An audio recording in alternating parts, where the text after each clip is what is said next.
You see, there's greatness in this room. And the reason why I bring that up is because sometimes we don't realize the greatness within us. And so let me say it again. There is greatness in you. I don't just think this, I know this. And when it really comes down to it, it's all about perspective. Now, I read one book every 2 weeks. They say the average college graduate reads one book every 15 months. Some of you are like, yeah, that sounds right. And all the books I read, I ask myself, why is it high achievers, movers and shakers make it happen? I read a lot of autobiographies and biographies because I want to understand what separates one person from another. And what I come to realize, high achievers, movers and shakers, the one thing they all do is they take action. Yes, action. But let's be honest, what's the thing that holds people back from taking action? You know the answer. Fear. F-E-A-R. False expectations appearing real. And what I want you to understand is that you'll never walk in your greatness, in your godly greatness, until you're able to step outside your comfort zone. Most people just want to play it safe in their comfort zone. And what I want you to understand, all your dreams, all your goals, all your aspirations, it's outside your comfort zone. And so what you have to do is you have to say, okay, how do I get outside my comfort zone? You know, they say the definition of insanity is doing the same thing over and over and over again, expecting a different result. And isn't that true about life? Sometimes we're doing the same thing over and over and over again. We want something better, but yet we're caught in our comfort zone. And when it comes down to fear, you will never walk in your greatness until you're able to step outside your comfort zone. I've got 2 questions I want to share with you that's changed my life. When you're standing in front of fear, it's in that critical moment, ladies and gentlemen, watch this visual. It's in that critical moment. That's when you either step into your fears or you step back. How many of you know what I'm talking about when I say, when you look back on your life, you have some regrets? Anybody? Yeah, thank you for being honest. What regrets are is this. This is it. It's a visual. You want to do something. It's out there. You want to do something, but then fear of rejection, fear of failure, fear of the unknown, fear of what will people say pops up in your mind. And instead of stepping into your fear, you step back. And that's what causes you to have regrets. What I want you to understand that you will never walk in your greatness until you're able to step outside your comfort zone into your fears. And so I've got 2 questions to help you move through fear. Question number 1, when you're standing in front of fear, you want to do something and you're scared, ask yourself this question. Question number 1, what is the worst thing that can happen if I take action?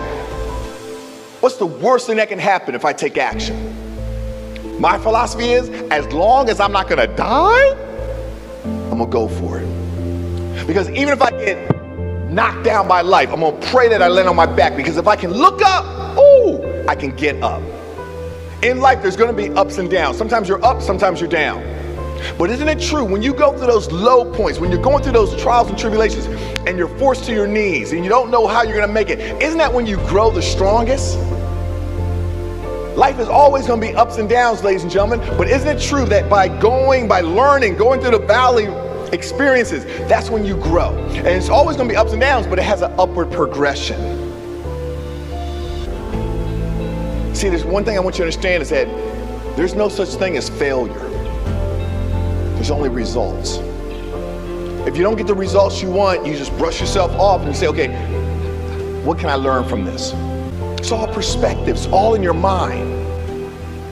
And so question number 1, when you stand in front of fear, ask yourself, what's the worst thing that can happen? As long as you're not going to die, I say go for it, because even if you go for it, things don't go the way you want. You learn and you grow. Question number 2. Well, before I share question number 2, I got to ask you this. How many of you know what I'm talking about when I say would've, should've, could've, but didn't? Yep. Yeah, thank you. The woulda, shoulda, coulda game. That's not the way to live your life. And so what I want you to understand is this. Question number 2 is, if I don't take action, what will it cost me? Ladies and gentlemen, I promise you, you get into a habit of asking those 2 questions, your life will never be the same again. Those 2 questions are powerful. Question number 1, what's the worst thing that can happen? Because I'm here to tell you, the richest place on planet Earth, it's not the New York Stock Exchange. It's not the gold mines in South Africa. The richest place on earth is the cemetery. Because so many people took their gifts, their talents, to the grave with them. And what I'm here to say is, I don't want that for you. I want you to go for it. I want you to say, you know what, I'm playing all out. I'm leaving it all on the playing field. And if things don't go the way I want, yo, at least I looked myself in the mirror and I said, I gave it all. That's what it's about. When you study high achievers, they had the same fears, they had the same concerns, the same insecurities as all of us in this room. But the thing is, they said, you know what, I'm gonna take action in spite of. I'm gonna go for it. And so question number one, what's the worst thing that can happen? If you're not gonna die, I say go for it. Question number two, if I don't take action, what will it cost me? You don't wanna live a life of regrets. That's how you move through fear.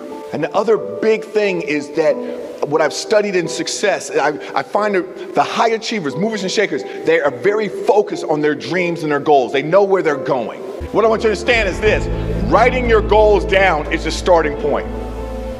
In the good book it says, people without a vision perish. Write the vision, make it plain that he that pick it up can run with it. Because in life, there's gonna be challenges, ladies and gentlemen. I know that, you know that. There is greatness in this room and there is greatness in you. And the world is waiting for you to step up.